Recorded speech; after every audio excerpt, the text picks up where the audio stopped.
Fíjate, hoy es miércoles 13 de mayo de 2026 y para arrancar esta inmersión profunda quiero proponer una imagen mental.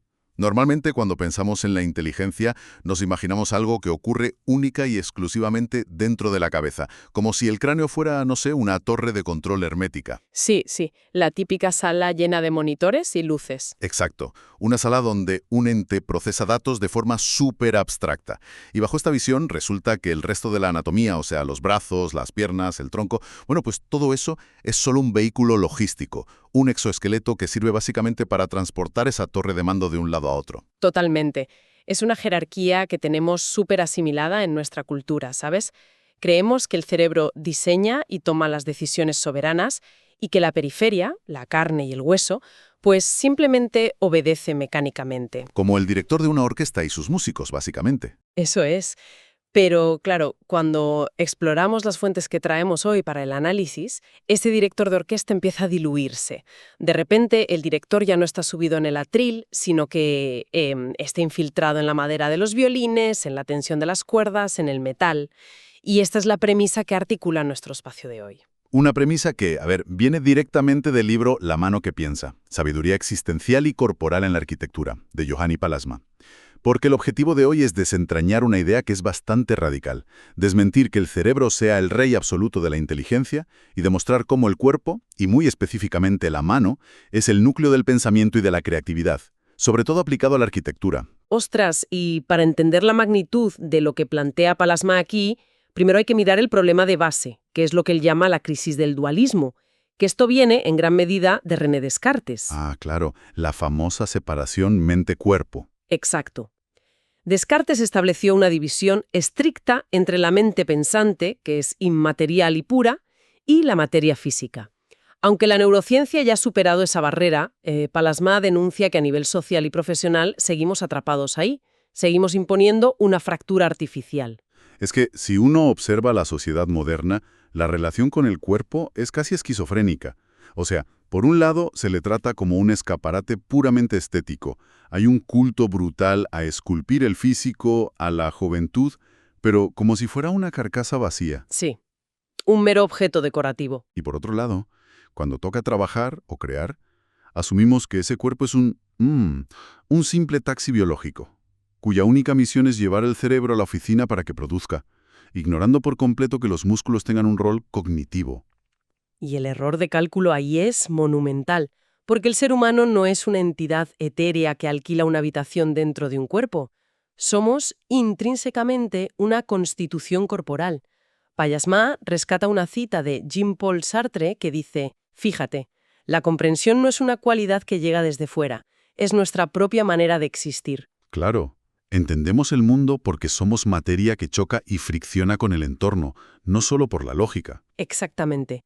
Toda consciencia es, en su base, una consciencia corporal. A ver, si partimos de esa base, de que somos intelecto encarnado, hay una pieza en este rompecabezas que me vuela la cabeza, y es el giro evolutivo.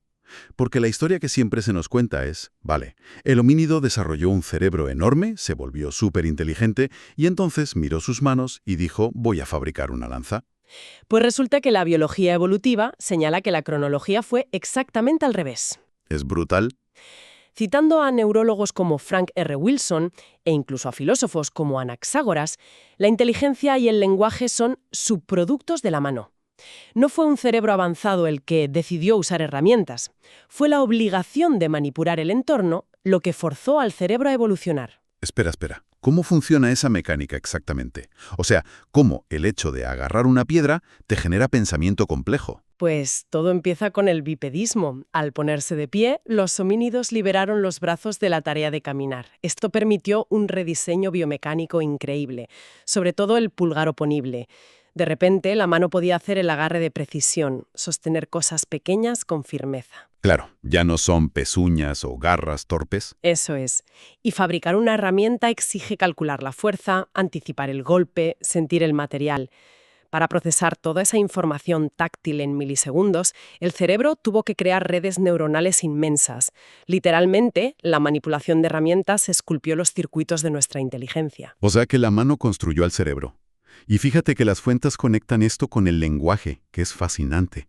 Plantean que la gramática básica podría nacer de acciones manuales colectivas. Sí, sí, sí. Por ejemplo, un grupo arrastrando un tronco pesado. Esos gruñidos para sincronizar el esfuerzo físico terminaron convirtiéndose en los primeros verbos.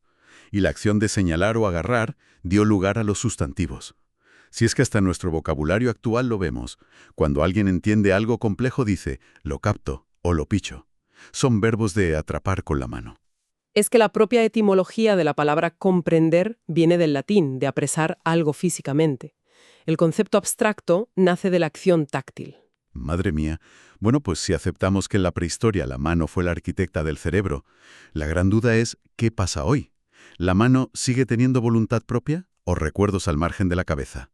Pues Payasma defiende que sí, a través de lo que él llama el conocimiento existencial silencioso. A ver, yo pongo un ejemplo que seguro que a quien nos escucha le suena.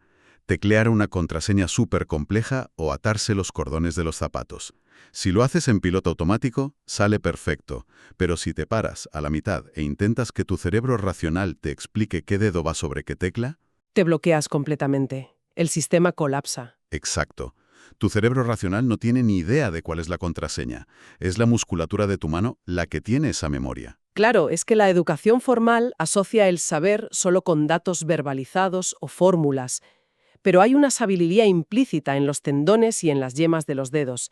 Kant ya decía, mucho antes que la neurociencia, que la mano es la ventana a la mente. Un conocimiento que no necesita palabras. Que, por cierto, los datos dicen que el 80% de la comunicación humana ocurre fuera del canal verbal. Son posturas y gestos. Y hay un testimonio histórico que en las fuentes que es demoledor. El mismísimo Albert Einstein confesó que en las primeras fases de sus descubrimientos físicos no usaba palabras ni lenguaje estructurado. ¿En serio? ¿Y cómo pensaba? Jugaba con imágenes visuales y, cito textualmente, de tipo muscular. Muscular. ¡Qué barbaridad!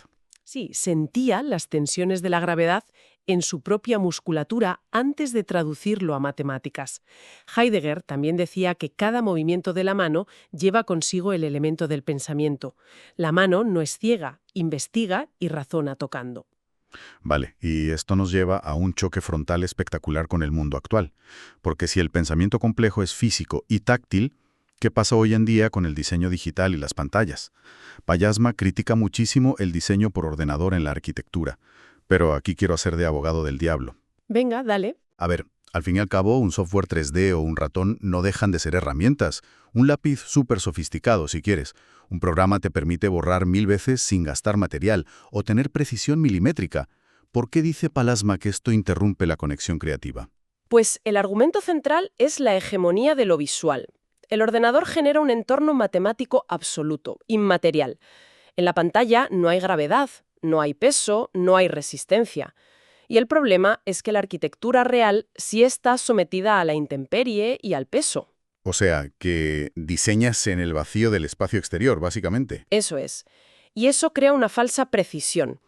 El diseño se convierte en una inspección retiniana, pasiva. El diseñador mira el modelo a través de un cristal súper desconectado físicamente del objeto. Claro, el creador se vuelve un ojo flotante, un ojo sin cuerpo. La distancia cognitiva es enorme. Entonces, el lápiz sí mantiene esa conexión. Exacto. El grafito o el carboncillo actúan como un puente directo. Es una conexión áptica, es decir, táctil, tan intensa que parece que la imagen se dibuja a sí misma. Se sortea la censura racional. Claro. Es que un software te tira una línea recta perfecta al primer clic. Y en una fase temprana creativa, tanta perfección aséptica te mata la imaginación. Anula la curiosidad. Totalmente. De hecho, el libro ensalza el valor de la vaguedad y el titubeo. Álvar Aalto, por ejemplo, hacía unos bocetos que parecían dibujos infantiles, súper ingenuos y borrosos. ¿Y qué ventaja tiene dibujar algo borroso a propósito? Que la indefinición es donde opera el subconsciente. Una línea temblorosa te sugiere múltiples formas a la vez, desactiva al sensor crítico de tu mente y te permite ver asociaciones que una línea vectorial perfecta te habría cerrado de golpe. ¡Ostras! Por eso también defendían tanto las maquetas físicas, ¿no? Aulis Blomstedt o el propio Aalto haciendo maquetas de cartón y pegamento. Claro, al manipular la maqueta ocupas el edificio mentalmente. Tus manos te dicen dónde está el centro de gravedad o la textura. algo que la pantalla no te da.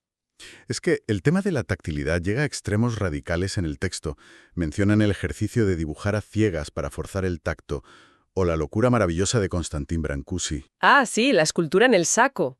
Es brutal que Brancusi llegó a meter una de sus esculturas en un saco opaco para que si querías experimentarla, tuvieras que meter las manos a ciegas y palparla, anulando la vista por completo. Es que olvidamos que el tacto es el sentido primordial. Incluso la vista tiene una dimensión táctil.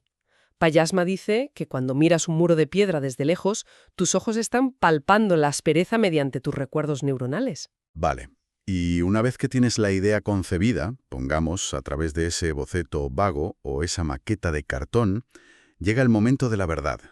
La obra física, ladrillos, madera, acero. ¿Cómo se traslada toda esta filosofía a la obra real?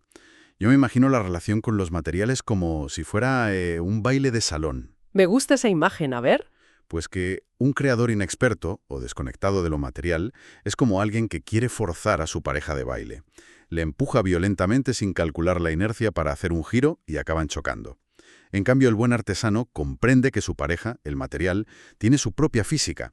Entonces, se mueve sintiendo la tensión, aprovechando el peso, conversando con el material. Es una analogía perfecta para el arquitecto artesano. Brancusi decía precisamente eso. No puedes hacer lo que te dé la gana intelectualmente, tienes que escuchar al material y hacer lo que te permita hacer. Y ahí tenemos el ejemplo del diseñador Tapio Wircala. El de los ojos en las yemas de los dedos. Ese mismo. Era capaz de tallar grafito con precisión milimétrica industrial y, un segundo después, con la misma sensibilidad asombrosa, cortar una rebanada de pan. Es la intuición orgánica de la materia, que además te lleva a un método de trabajo muy específico en arquitectura, que es el proceso circular. El libro pone de ejemplo al taller de Renzo Chiano, que fíjate, lo llaman taller de construcción, no estudio corporativo. Claro, huyendo de esa frialdad de las oficinas de cristal. Allí están todo el rato en bucle.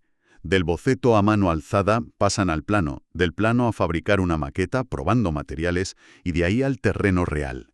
Surgen dudas físicas en el terreno y vuelta al carboncillo inicial. Pensar y hacer a la vez, exacto. No puedes pensar en abstracto para luego dictar órdenes de cómo construirlo. Y todo este esfuerzo artesanal tiene un objetivo mayor, que no es hacer monumentos gigantescos para el ego del arquitecto. Ya, la clásica arquitectura espectáculo. Exacto. Se busca la identificación empática. Jean Renoir decía que el creador no es un dios que crea mundos de la nada, sino una comadrona. Ayuda a dar a luz a algo que ya estaba latente en el entorno o en las necesidades de quien lo va a habitar. Esa energía se queda incrustada ahí, como los muros brutales del arquitecto Sigurd Lewerens.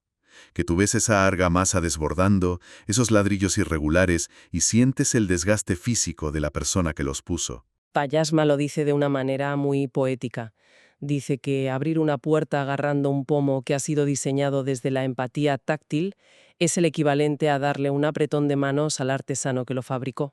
Un apretón de manos a través de los años. Es precioso. Bueno, ha sido una exploración densa, así que vamos a agrupar un poco todo esto. Creo que la gran conclusión, de forma objetiva, es que la arquitectura no es un simple ejercicio estético visual, es hacer filosofía existencial usando la materia. Exige arriesgarse físicamente, ensuciarse y quitarle el control absoluto a la máquina. Totalmente. Y esto aplica a cualquier ámbito. Para quien nos escucha, si alguna vez hay un bloqueo creativo severo frente a una pantalla vacía, la solución seguramente no sea hacer más clics o buscar inspiración haciendo scroll infinito. La solución puede ser apagar la pantalla, coger barro, un lápiz de madera o salir a tocar la corteza de un árbol. Darle espacio a esa inteligencia periférica de la mano para que piense y destrabe lo que la mente racional no puede. Tal cual. Y para cerrar, quiero dejar en el aire una advertencia que lanza el filósofo Michel Serres y que recogen las fuentes. Él dice, si hay una revolución por llegar, esta tendrá que proceder de los 5 sentidos. Qué gran cita. Porque vamos exactamente en la dirección opuesta. Nuestro mundo contemporáneo está obsesionado con las pantallas de cristal lisas, los entornos sin fricción, la realidad virtual inmaterial, donde nada pesa y todo obedece al instante. Así que la reflexión que queda flotando para analizar cada uno por su cuenta es, ¿qué le va a pasar a nuestra conciencia humana y a nuestra empatía cuando nuestras manos que piensan se queden sin rugosidad, sin resistencia material con la que dialogar? Volviendo a la orquesta del principio. Sin músicos y sin instrumentos, la torre de control se queda sola. Exacto. Seguirá siendo posible crear una melodía que nos emocione desde ese vacío, ahí queda eso.